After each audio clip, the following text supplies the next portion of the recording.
Ya kadang-kadang masih ada warga kita kumpulkan sampah di rumah, bukan dibuang ke tempat sampah, tapi mereka sambil lewat buang ke sungai gitu. Iya, kan marah-marah. Iya, kita marah-marah pula kan. Senyum-senyumnya luar biasa ini ya. Kayaknya perjuangannya di lingkungan ini banyak sekali nih ya. Jadi kita menggagas sebuah kegiatan penanaman 1000 pohon.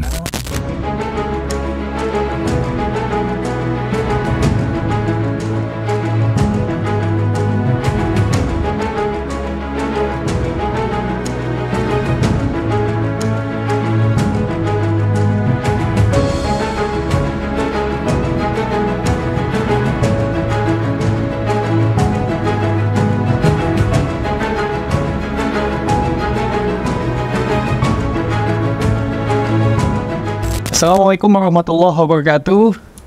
Alhamdulillahirrabbilalamin. Wassalatu wassalamu ala asrofil anbiya'i wal mursalin wa ala alihi wa sahbihi ajmain. Kembali lagi bersama saya Bis Nugraha dalam program Podcast Infomo, di mana program ini dikelola langsung oleh Majelis Pustaka dan Informasi Pimpinan Wilayah Muhammadiyah Sumatera Utara.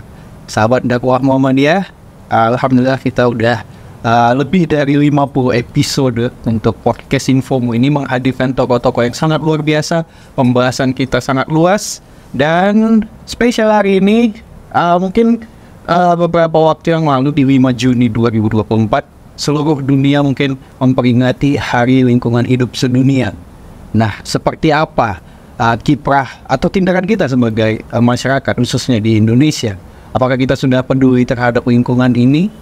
Isu-isu lingkungan banyak sekali diperbincangkan, bahkan mungkin di dunia politik kemarin banyak sekali. Tapi aksi nyata yang perlu kita lihat, salah satunya di Persyarikatan Muhammadiyah itu memiliki sebuah majelis lingkungan hidup. Dan setelah Rakerwil, mereka mempunyai banyak sekali program dan sangat aktif. Yang pastinya kita sudah pernah berbincang juga ya dengan salah satu narasumber, tapi kali ini beliau membawa anggota lain, sekretaris dibawa langsung nih ya, terkait dengan seperti apa kiprah dari Majelis Lingkungan Hidup Pimpinan Wilayah Muhammadiyah Sumatera Utara. Hari ini sudah berhadir ketua dan sekretaris. Ada Bapak Hamdan Syukrawi STMT selaku ketua Majelis Lingkungan Hidup PM Sumut. Assalamualaikum Bapak. Waalaikumsalam warahmatullahi wabarakatuh. Sehat Pak ya? Sehat, alhamdulillah. Alhamdulillah. Dan di sebelah beliau ada sekretaris Majelis Lingkungan Hidup PM Sumut, ada Bapak Dr. Salamuddin MA. Assalamualaikum Bapak. Waalaikumsalam warahmatullahi wabarakatuh. Ini senyum-senyumnya luar biasa ini ya. Kayaknya perjuangannya di lingkungan ini banyak sekali nih ya. Gimana nih kegiatan-kegiatan dari MLH PM Sumut nih Pak? Ya, dari Majelis Lingkungan Hidup Muhammadiyah Sumatera Utara, ini kan dalam rangka Hari Lingkungan Hidup ini di bulan Juni. Jadi kita menggagas sebuah kegiatan penanaman 1000 pohon. Ya, jadi 1000 pohon ini akan kita gelorakan di seluruh Majelis Lingkungan Hidup tingkat daerah se-Sumatera Utara. Jadi kita akan di tingkat wilayah kita lakukan secara simbolis. Ini kita mengambil tempat di lahan UMSU atau kebun percontohan UMSU yang nantinya akan dijadikan sebagai arena muktamar Muhammadiyah ke-49 tahun 2027. Gitu Pak Bes dan sahabat dakwah Muhammadiyah. Baik sahabat dakwah Muhammadiyah, ini menarik sekali kegiatannya, tapi nanti kita ulik-ulik.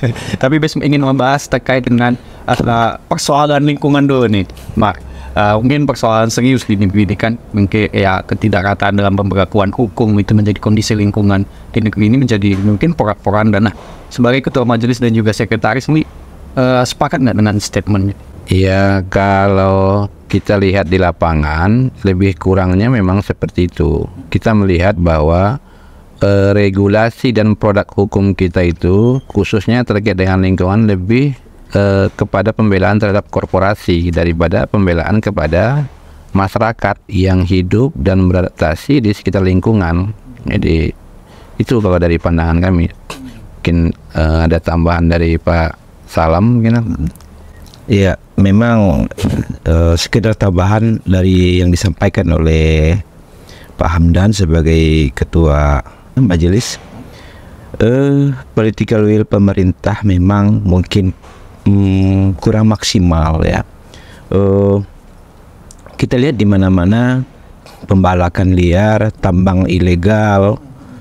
Nah, seperti ada pembiaran saya lihat ya. Jadi ini sangat mengkhawatirkan. Ini sudah cukup parah ya. Harusnya mungkin kita menyadari ya bahwa alam semesta yang kita diami sekarang ini bukanlah warisan yang harus yang mungkin bisa kita habiskan gitu, tetapi ini kan titipan anak cucu kita yang harus kita jaga dan pelihara untuk keberlangsungan hidup ke depan gitu.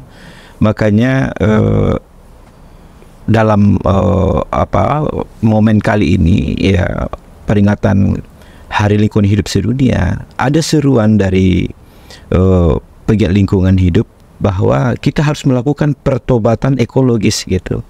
Artinya apa? Coba tumbuhkan, kembangkan kesadaran bersama bahwa kita dengan alam semesta itu adalah dua posisi yang sejajar. Artinya apa? Kita memberikan kebaikan pada alam semesta. Alam semesta juga akan memberikan feedback yang baik bagi kita. Tapi kalau kita memberikan kerusakan, alam semesta akan menghukum kita. Dan lihat bagaimana misalnya terjadinya beberapa bencana yang terus-menerus ini di seluruh Indonesia. Sepertinya ya, kemarin misalnya di Sumatera Barat misalnya ini nggak berhenti nih, longsor dan lain sebagainya ya, air bahaya ya, di Mandeling Natal juga kemudian. Nah, kita lihat kan bagaimana misalnya pengelolaan sumber daya alam di sana yang cenderung eksploitatif ya. Dan mengabaikan keseimbangan ekosistem. Kalau menurut dari Pak Ketua sama Sekretaris, apa sih yang harus dilakukan untuk menyelamatkan lingkungan yang rusak?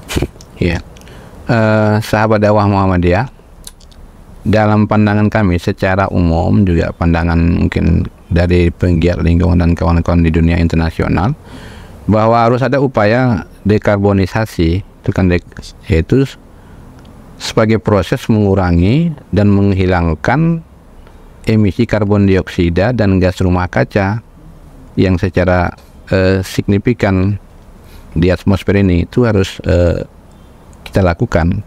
Nah, upaya itu salah di antaranya itu kita harus meningkatkan pemanfaatan sumber daya energi terbarukan, misalnya seperti ya matahari, angin, air, kan tidak lagi bergantung terlalu banyak kepada yang menghasilkan karbon dioksida seperti batu bara dan bahan bakar bersumber dari fosil. Ya, kemudian sebisanya bagi kita, mungkin kalau belum bisa kita menggunakan kendaraan listrik, mungkin memperbanyak ya, mungkin angkutan umum, mungkin naik sepeda, jalan kaki, itu kan juga mengurangi mengurangi karbon dioksidanya.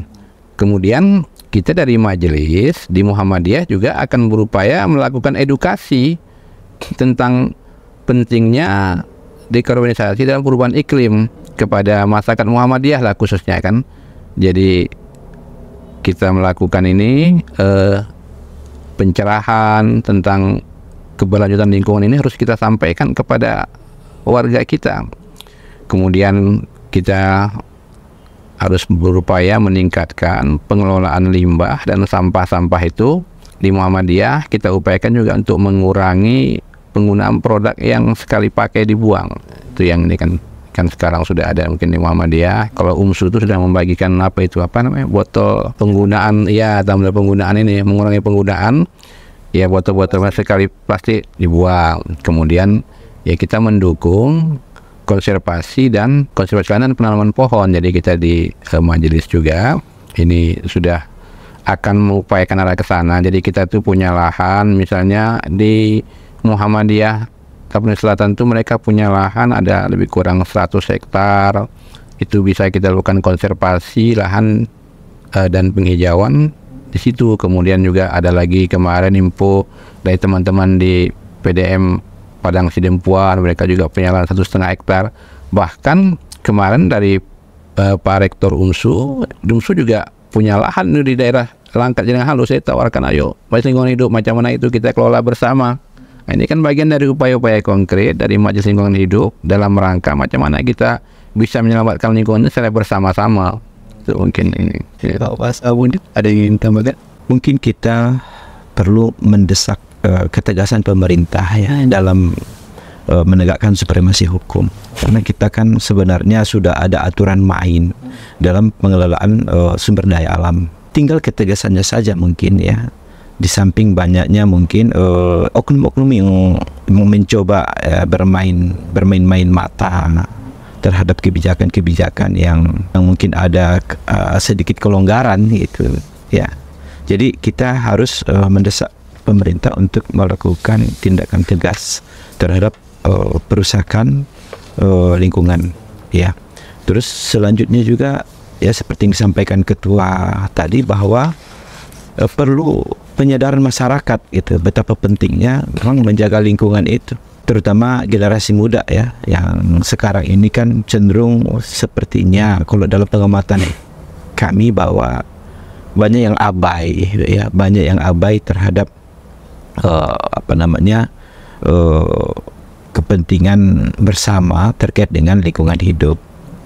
Nah, berikutnya juga mungkin kita giatkan generasi-generasi muda untuk mencoba berbisnis yang terkait dengan perbaikan ekosistem. Misalnya sekarang ini kan banyak tuh yang anak-anak muda mencoba bisnis pengepul barang-barang ini ya, yang berbahan plastik misalnya, itu kan sekaligus mendapatkan keuntungan, sekaligus juga untuk menjaga limbah yang sulit terurai ya. Nah, sekarang ini juga kemarin ya di saat ada raker ya di pimpinan pusat dijelaskan adanya bisnis karbon ya. Mungkin ini perlu ditekunin untuk membantu proses dekarbonisasi yang disampaikan oleh ketua tadi gitu. Tapi kalau untuk di Muhammadiyahnya sendiri itu peran seperti apa yang sudah dilakukan? Iya, kalau di Muhammadiyah sendiri kita lakukan itu, kita masih upaya penyiapan. Kalau kita di Majelis Lingkungan Hidup Sumatera Utara ini kan kira-kira baru periode ini kita akan memulai gerak di lingkungan hidup ini, sehingga kita sudah menyiapkan tahapan-tahapannya. Tahapan awal kita itu tadi, kita kemarin membuat kerjasama untuk pengepul sampah dan pemilahan dengan Dinas Lingkungan Hidup Provinsi Sumatera Utara. Ini tadi upaya kita akan lakukan edukasi kepada warga kita, khususnya anak-anak sekolah kita, seperti apa mereka itu bisa memilah sampah, mana sampah yang organik, non-organik. Nah, pemilahan ini akan bisa bernilai ekonomi, sehingga kedepannya kita bisa mungkin mengajak kawan-kawan di Majelis Lingkungan Hidup seluruh daerah untuk ini menggelorakan ke setiap amal-amal usaha. Ini kan akan bisa menjadi semacam amal usaha baru bagi lingkungan hidup. Kalau ini kita semangat, kita gelorakan. Tapi kan semuanya memang berproses. Kita tahap memulai, tidak mungkin ujuk-ujuk hari ini kita mulai, besok sudah ada hasilnya. Pasti tahapannya mungkin panjang lah kita. Tapi yang penting semangat kita harus bisa kita mulai dari hari ini. Karena kalau tidak kita mulai, ya kapan lagi? Gitu. Tinggi mulai dulu ya Pak? Iya, harus semangat untuk itu kan. Oke. Kalau dari Pak Salahuddin ini gimana? Mungkin ada tambahan, misalnya budidaya mangrove misalnya, ini masih menjadi concern kita juga ya. Kemarin kita sudah memulai langkah untuk kerjasama terkait dengan budidaya mangrove di beberapa daerah ya, di daerah Langkat, di daerah Deli Serdang dan Serdang Bedagai. Tambahnya untuk saya itu aja.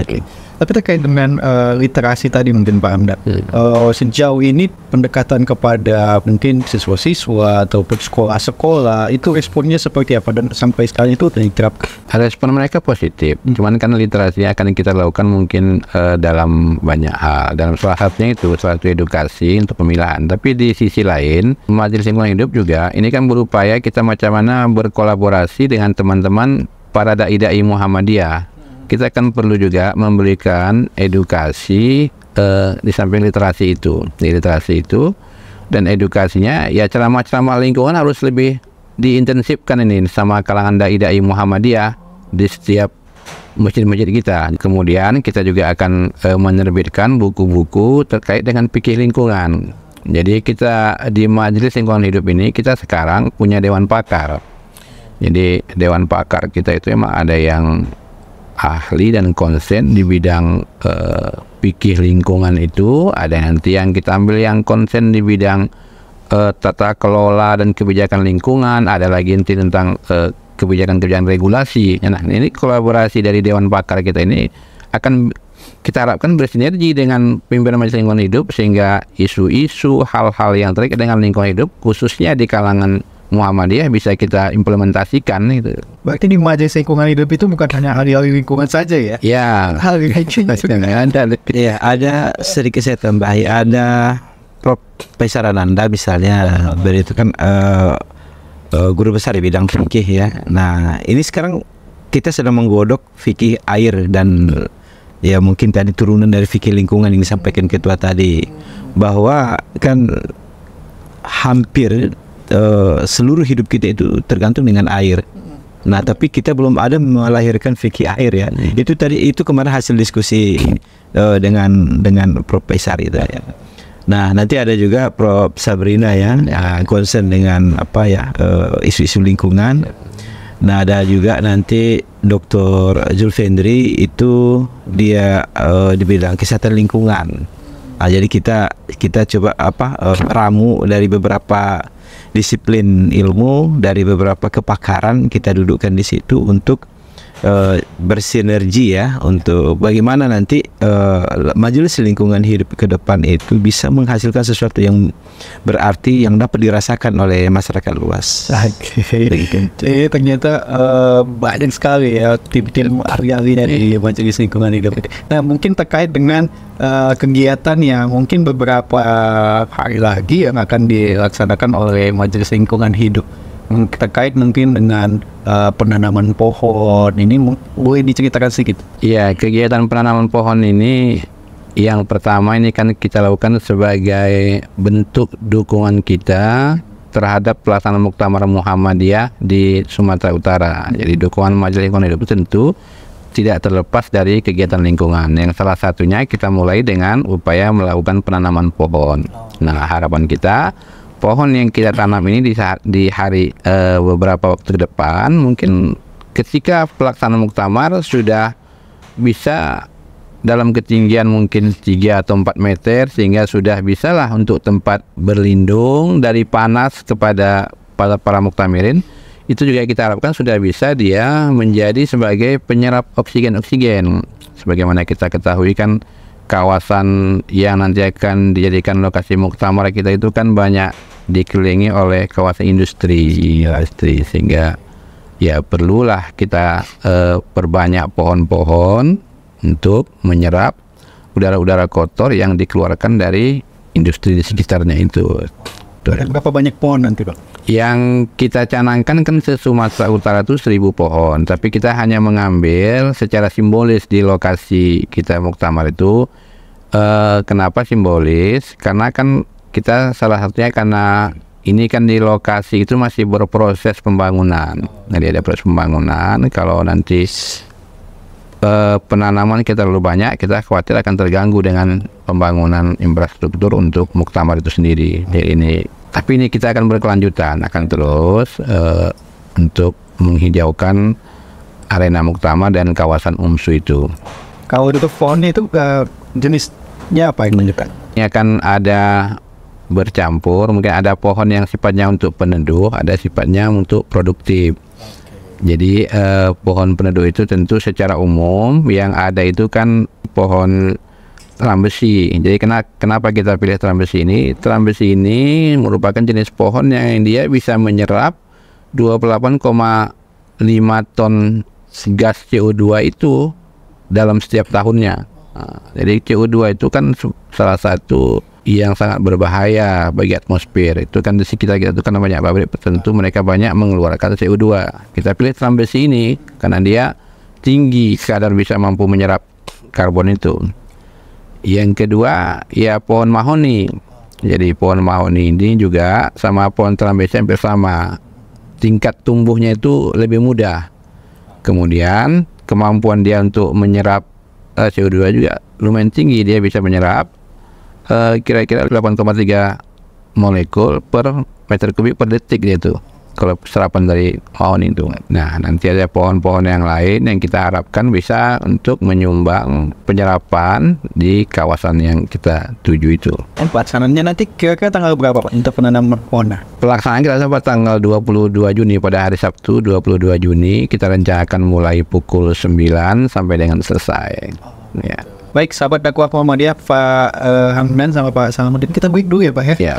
Lebih nyantai lagi, tapi ini terkait lingkungan hidup, ini permasalahan yang sangat serius yang wajib kita perbincangkan, dan bagaimana langkah-langkah konkret yang akan dilakukan oleh Majelis Lingkungan Hidup Pimpinan Wilayah Muhammadiyah Sumatera Utara. Jadi buat sahabat dakwah Muhammadiyah dimanapun berada, jangan kemana-mana dulu, dan pastikan kamu sudah subscribe, like, komen, dan share YouTube channel kita Muhammadiyah Sumut Channel. Kita break sejenak.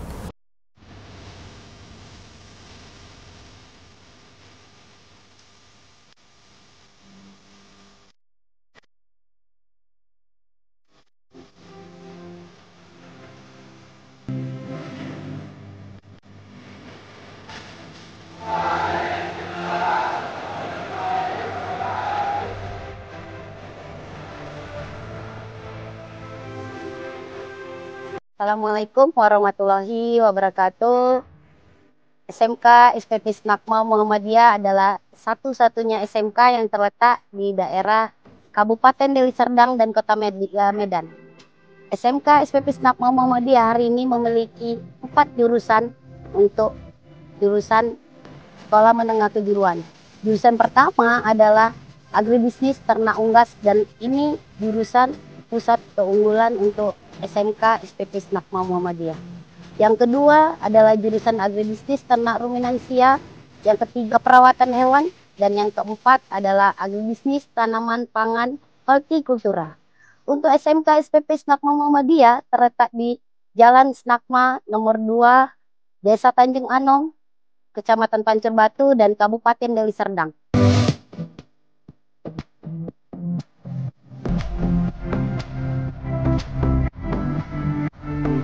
Warahmatullahi wabarakatuh. Perkenalkan, saya Suparyadi, guru agribisnis ternak unggas pada SMK SPP Snakma Muhammadiyah Tanjung Anom. Selamat datang di sekolah kami.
SMK bisa, SMK hebat, SMK Snakma Muhammadiyah siap wirausaha, siap kerja, siap kuliah.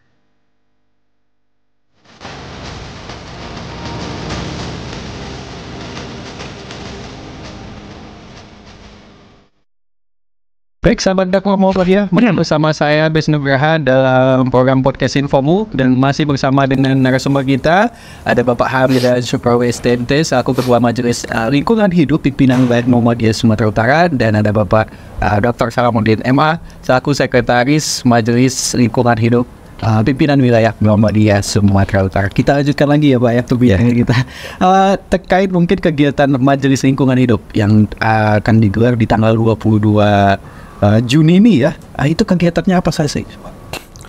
Iya, kegiatan kita yang pertama kan kita melakukan penanaman pohon.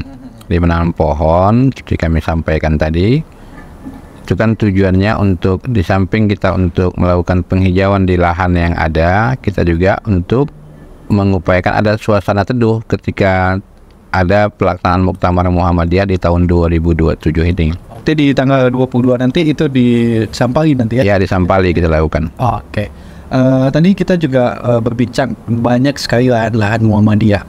Soal Explore ada. Nah itu gimana keterlibatan dari pimpinan daerah? Ya, lahan itu kan memang miliknya pimpinan daerah Muhammadiyah. Seperti yang di Tapanuli Selatan itu mereka sampaikan mereka punya lahan lebih kurang 100 hektar. Nah, lahan itu merupakan kawasan hutan yang di situ juga hidup mamalia yang sangat spesial. Ada apa? Ada itu flora faunanya, ada yang spesial itu orang utan Tapanuli yang adanya cuma di situ. Dan lahan itu kita sudah sampaikan ke pimpinan pusat Majelis Lingkungan Hidup supaya itu juga menjadi sebuah perhatian. Nanti ada pimpinan pusat itu melakukan rencananya melakukan kerjasama dengan sebuah LSM dari luar negeri, Norwegia.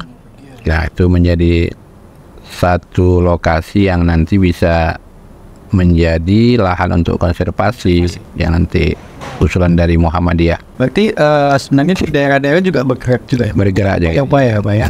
Kemudian juga di Kota Padang Sidempuan mereka juga punya lahan katanya 1,5 hektar yang nanti bisa itu kita arahkan kepada ruang terbuka hijau dan hutan kota. Nanti kita arahkan ke sana karena posisinya di Kota Padang Sidempuan. Jadi kemarin Pak Rektor UMSU juga ada menginformasikan kita bahwa mereka juga punya lahan di Jaring Halus, itu kawasan yang di Kabupaten Langkat. Nah, kalau itu ini lahan ini ada, ini nanti akan kita upayakan juga bisa kita kerjasamakan dengan pimpinan pusat Majelis Lingkungan Hidup untuk ada konservasi mangrove di kawasan itu. Karena itu kan mungkin Jaring Halus itu kawasan pinggir laut itu. Memang lahan-lahan Muhammadiyah itu salah satunya bisa dimanfaatkan dari Majelis Lingkungan Hidup ya Pak? Iya, bisa. Oke. Tapi kalau bisa tahu itu ya Majelis Lingkungan Hidup kan banyak nggak bisa berjalan sendiri kan. Nah sejauh ini bagaimana keterlibatan mungkin duduk barengnya dengan majelis yang lain atau bahkan dengan Aisyah atau dengan IMM anak-anak muda itu gimana? Majelis Lingkungan Hidup betul tidak bisa berjalan sendiri khususnya dalam menjalankan program Muhammadiyah karena kita ini kan berada dalam sebuah rumah besar Muhammadiyah di Sumatera Utara. Tentu Majelis Lingkungan Hidup harus bekerja sama dan berkolaborasi dengan semua majelis yang ada di Muhammadiyah, apakah itu terkait dengan isu-isu lingkungan atau isu-isu lainnya.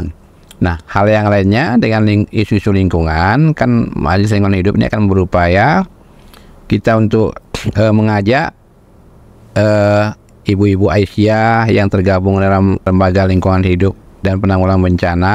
Kemudian kita juga akan coba juga komunikasi dengan anak-anak kita yang ada di Pemuda Muhammadiyah, yang ada di Ikatan Mahasiswa Muhammadiyah, di Nahdlatul Aisyah, dan di Ikatan Pelajar Muhammadiyah. Ini mereka akan kita rangkul, kita bisa bergerak bersama mengelola isu-isu lingkungan yang ada di Sumatera Utara ini.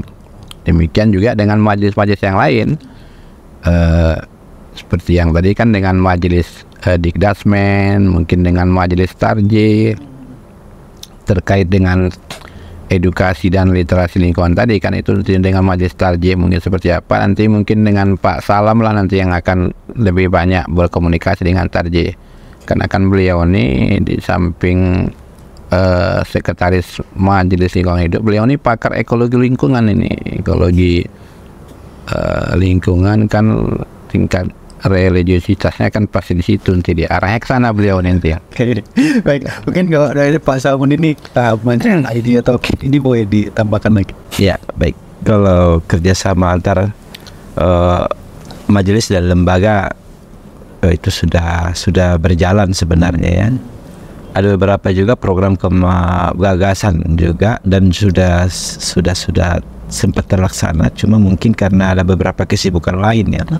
Kemarin kita menggandeng ibu-ibu Aisyah juga untuk bisnis minyak minyak jelantah, belum bahasa Indonesianya apa itu minyak jelantah itu ya. Ya jadi meskipun mungkin itu agak sedikit butuh ekstra kerja karena dia harus mengepul dari rumah ke rumah itu. Sifatnya limbah rumah tangga, jadi bukan limbah industri, jadi agak merepotkan memang. Tapi ya itu berjalan sih terus ketika kemarin kita raker di PP itu banyak ide-ide dan gagasan-gagasan yang muncul sebenarnya yang terkait dengan bisnis yang menguntungkan dalam lingkungan hidup ya. Banyak hal itu. Selama ini misalnya pepaya ya. Nah, pepaya ini biasanya kan kalau ada pepaya untuk makanan untuk konsumsi manusia, ada untuk konsumsi binatang ternak ya. Nah, ternyata juga ada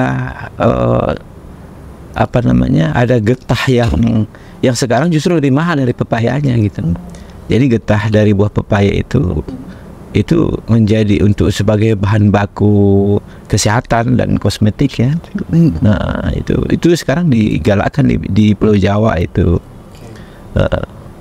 Ya banyak hal-hal yang sebenarnya kalau kita gali bisnis yang menguntungkan tanpa mengabaikan mengabaikan kelestarian alamnya. Cuma dasar sifat manusia itu kadang-kadang ya memang seperti Allah sampaikan dalam Al-Quran ya. Wala tufsidu fil ardi ba'da islahiha. Janganlah kamu membuat kerusakan di muka bumi setelah saya membuatnya dalam kondisi baik, setelah saya memperbaikinya. Nah, sifat manusia kan seperti itu. Jadi kadang ya kesadaran itu yang sulit untuk kita tumbuh kembangkan gitu. Beberapa pilihan kita berikan kepada para pengusaha, kepada pegiat bisnis sumber daya alam, namun orientasi bisnis mereka yang pro terhadap pelestarian ekologis ini yang masih sangat rendah. Nah, ini berbeda ketika saya misalnya saya melakukan beberapa lawatan ya ke beberapa negara juga terkait dengan isu lingkungan hidup.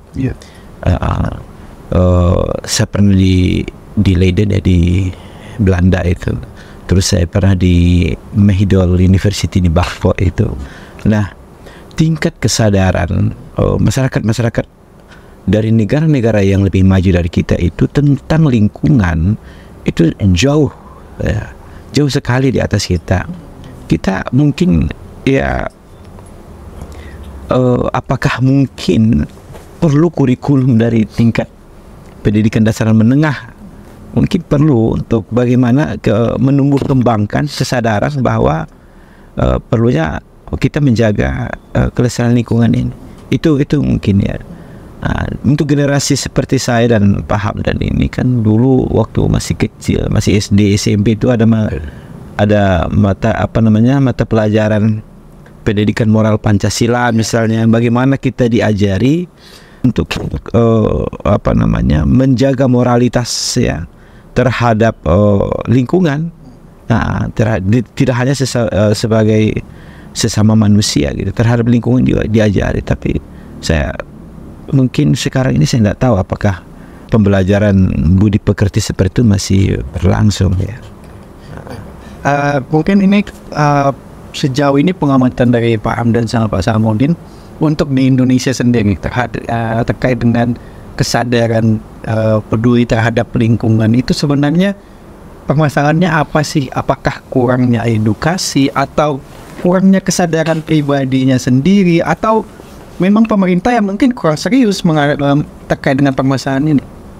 Bagaimana Pak Hamdan? Kalau secara ini kan ada dua hal. Hal-hal yang di lingkungan masyarakat, mungkin di kawasan pemukiman, tempat tinggal masyarakat luas itu lebih kepada masalah edukasinya. Artinya edukasi di tingkatan kita masih rendah, kesadaran tentang lingkungan. Jadi kita mungkin sering melihat itu terkait edukasinya yang penting. Ketika kita berjalan mungkin dengan kendaraan, kadang-kadang membuang sampah di jalan tuh biasa, dan itu keluarnya itu kadang-kadang dari mobil. Naik mobil, buka kaca, dilempar aja keluar. Bungkusan makanan kah, bungkusan minuman. Nah ini kan berarti kan edukasinya belum bagus kan. Apalagi kalau dalam keseharian misalnya kita suruh mereka sampah itu tempatkan kemari. Nah, itu kan mungkin sulit. Yang tingkat seperti itu saja masih terjadi di sekitar kita kan. Kayak membuang sampah di jalanan atau di sungai kan, nanti sengaja kadang-kadang masih ada warga kita kumpulkan sampah di rumah, bukan dibuang ke tempat sampah, tapi mereka sambil lewat buang ke sungai gitu. Iya kan, marah-marah. Iya, kita marah-marah pula kan. Nah itu di tingkat kita masyarakat, makanya ini perlu diedukasi mungkin dari mulai tingkat yang terendah, dari tingkat mungkin taman kanak-kanak sampai perguruan tinggi, tidak boleh berhenti edukasi ini. Yang kedua kan persoalan juga ada masalah regulasi. Nah regulasi kan itu domainnya pemerintah. Kan pemerintah juga sebenarnya harus juga konsisten dengan regulasi itu, sehingga lingkungan-lingkungan yang skala besar itu bisa dijaga. Misalnya regulasi terkait mana batasan hutan-hutan yang tidak boleh diganggu, mana batasan kawasan yang tidak boleh ditambang. Kan ini juga bagian regulasi kan, sehingga tidak ada tambang-tambang yang yang mereka membuang limbahnya ke sungai. Nah termasuk kawasan-kawasan industri juga, ini kan harus diawasi, harus dijaga supaya jangan mereka seenaknya saja mereka sudah membuang asapnya ke atas, kemudian membuang limbahnya ke selokan, air tanah mereka sedot lagi. Nah ini kan banyak persoalan lingkungan soalnya di situ. Hal-hal ini kan domainnya pemerintah, tidak bisa kita masyarakat yang ini menegur atau melihat itu. Ya domainnya kita masyarakat itu tadi, kita mengedukasi supaya jangan ada lagi masyarakat yang segampangnya membuang sampah ke jalan. Itu dari kendaraan tuh teman-teman, Pak Kacil lempar atau ke sungai kan. Itu saya pikir ini. Nah, pasal ini ada yang kadang apa lagi ya, tadi pagi juga di depan saya itu meludah itu. Nah sifat kita ini satu lagi nih, meludah di sembarang tempat itu buruk sekali, perilaku yang sangat buruk, dan itu menggambarkan tingkat peradaban kita yang memang rendah atau rusak gitu. Jadi sering nanti di lampu merah coba lihat bagaimana nanti dari sepeda motor atau dari mobil buka jendela, atau dari sepeda motor meludah sesuka hatinya saja gitu. Padahal kita tahu bahwa itu bisa menyebabkan penyebaran penyakit begitu ya. Ya begitu juga dengan etika di jalan, di lalu lintas itu ya. Seperti yang disampaikan Pak Ketua tadi, tanpa merasa bersalah, tanpa merasa sungkan gitu, tanpa ada rasa malu gitu. Ya, buang sampah dari misalnya dimakan makanan apalah ya di dalam mobil, buang keluar. Ya, jadi dia begini, ada mentality, mungkin persoalan mentality ya. Jadi dia selalu mungkin berpikir bahwa nanti kan ada yang ngutip ini sampahnya, nanti kan ada yang ngutip nih kan begitu. Nah kita tahu bagaimana problem sampah ini bukan problem gampang ya, ini problem yang berat apalagi di Kota Medan kita sekarang ini. Terakhir kami ketika audiensi dengan Dinas Lingkungan Hidup menyampaikan mereka kewalahan terkait dengan sampah ini.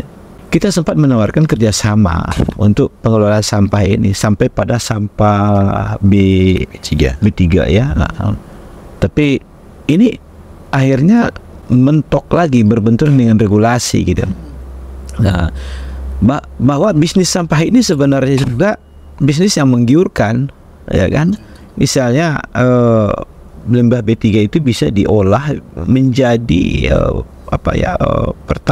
biodiesel. Biodiesel ya. Walaupun ini mungkin cost yang dikeluarkan itu lumayan besar ya, tapi kita nggak bisa juga menembus itu, mengambil bisnis itu karena ya itu tadi regulasinya gitu ya. Jadi sebenarnya kalau pemerintah punya political will yang baik ya, dibuka keran itu, bagaimana misalnya memberdayakan masyarakat dalam pengelolaan sampah yang bisa bernilai ekonomis, itu saya pikir langkah yang sangat, orang Medan bilang paten ya kan. Kita kasih jempol buat pemerintah.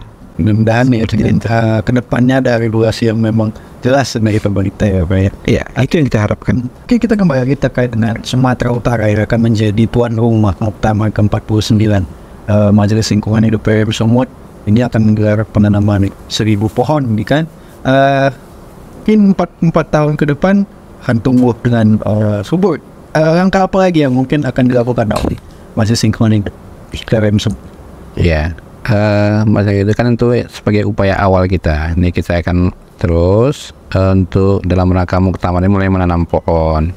Nanti berikutnya kita juga akan mengupayakan kerjasama dengan mungkin amal-amal usaha, apakah seperti UMSU atau sekolah-sekolah. Kita akan membuat taman-taman di kawasan amal usaha kita itu. Jadi ada pemikiran kami ke depannya kita akan siapkan taman-taman di amal usaha itu, ada taman-taman Al-Quran.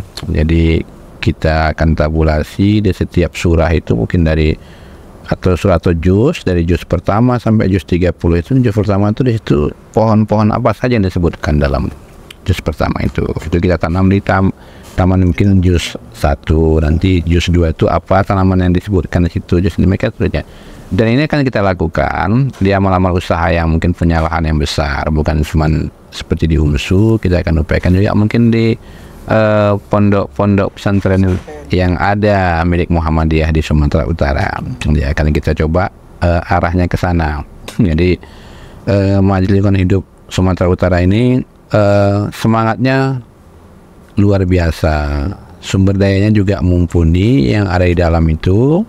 Dengan semangat dan sumber daya yang ada serta dukungan dari Muhammadiyah dan pihak-pihak lainnya, saya yakin apa yang kita inginkan ini bisa kita laksanakan. Ya skalanya ya skala dengan kondisi kita yang ada, tapi ini kita akan terus tetap berjalan dan bergerak dalam mengelola isu-isu lingkungan, baik itu skala kecil di internal dan skala besar di eksternal kita. Dan lingkungan ini kan namanya lingkungan ya semuanya, ini mulai dari isu tanah sampai ke udara kan, baik di darat, di laut kan, semuanya harus ini kan, harus kita pikirkanlah kondisi itu semuanya. Baik, luar biasa. Tapi mungkin satu pertanyaan lagi nih Pak.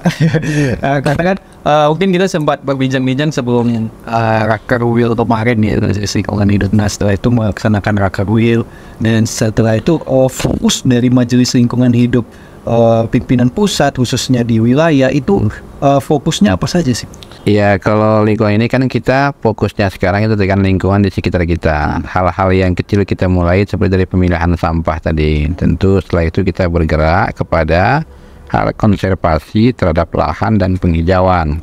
Nanti kita akan ada lagi mungkin tawaran program dari pusat kerjasama dengan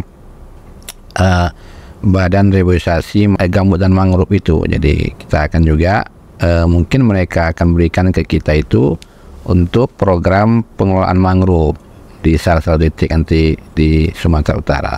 Kan juga nanti, ya kita juga ada kerjasama dengan Badan Pengendalian Daerah Sungai khususnya Wampu. Kita juga akan coba bekerja sama dengan mereka mengelola daerah aliran sungai. Jadi dalam waktu dekat ini kebetulan di samping tanah UMSU yang di lokasi muktamar itu ada aliran sungai. Ini juga akan kita inikan seperti apa pengelolaannya dengan Badan Pengelola Daerah Aliran Sungai ini. Demikian juga mungkin di tempat lain akan kita kerjasamakan juga dengan mereka itu. Baik, terima kasih Pak. Tapi sebelum kita tutup perbincangan kita, kepada Puang Muhammadiyah, Majelis Lingkungan Hidup pimpinan Muhammadiyah Sumatera Utara, sebenarnya sangat luar biasa, termasuk majelis yang aktif sekali.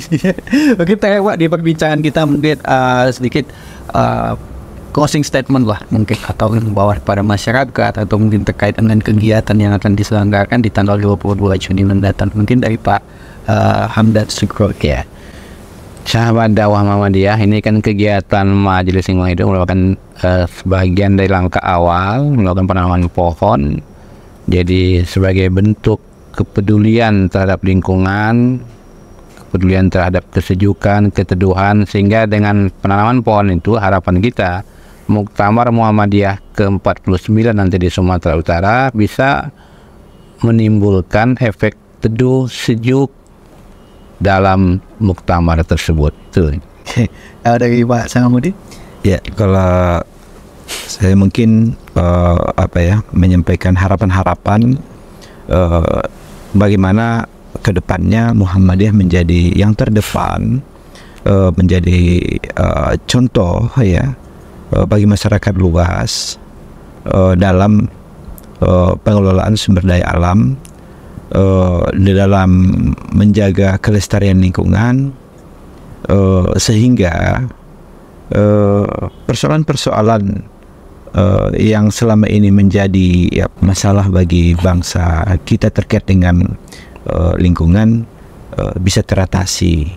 Jadi kita jadikanlah diri kita sebagai contoh sehingga orang lain bisa mengikuti langkah-langkah baik kita. Saya pikir demikian. Baik, terima kasih untuk Pak Sangamudin sama Pak Hamdan Sugro yang sudah berkunjung ke studio podcast Infomu. Mudah-mudahan kegiatannya di tanggal 22 berjalan dengan lancar, dan ditunggu kegiatan-kegiatan lainnya, dan tetap semangat ya Pak ya. Wah ya, harus semangat. Mudah-mudahan diberikan kekuatannya sangat luar biasa Mas. Terima kasih atas waktunya. Assalamualaikum warahmatullahi wabarakatuh. Waalaikumsalam warahmatullahi wabarakatuh. Nah, sahabat dakwah Muhammadiyah, itulah dia perbincangan BES bersama dengan Bapak Hamdan Sugro STMT selaku Ketua Majelis Lingkungan Hidup Pimpinan Wilayah Muhammadiyah Sumatera Utara, dan juga bersama Bapak Dr. Salamuddin MA selaku Sekretaris Majelis Lingkungan Hidup Pimpinan Wilayah Muhammadiyah Sumatera Utara. Perlu diketahui ya sahabat dakwah Muhammadiyah, Majelis Lingkungan Hidup di pimpinan wilayah Muhammadiyah Sumatera Utara ini gencar-gencar melakukan kegiatan-kegiatan terkait dengan peduli terhadap lingkungan. Tapi kembali lagi kepada kita sendiri secara pribadi, bagaimana kesadaran kita untuk menjaga lingkungan, ya untuk keberlangsungan hidup ke depannya. Bukan tentang kita saja, tapi bagaimana masa depan anak cucu kita nanti. Mudah-mudahan kita semua diberikan kesadaran bagaimana pentingnya untuk peduli terhadap lingkungan. Setidaknya kita marilah membuang sampah pada tempatnya. Kini saatnya saya Bis Nugraha pamit undur diri. Wassalamualaikum warahmatullahi wabarakatuh. Waalaikumsalam.